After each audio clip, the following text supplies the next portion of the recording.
Only 2 or 3 storms even compare to what happened on that Saturday, March 13th, 1993. I can remember being on the downtown connector. It was deserted.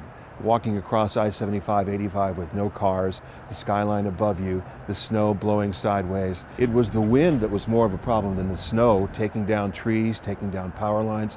And the aftermath of the blizzard was probably worse than that Saturday's storm. We were on all day long, covering the impact of the storm, trying to kind of get a handle on what it was doing to our community, because we hadn't seen anything like this, just good old-fashioned reporting. We had people on the inside listening to police radios and fire radios, making calls to all the public safety agencies all across Metro Atlanta. And we didn't so much have cell phones yet as we had two-way radios, so we could communicate as to where the problems were, where we needed to go.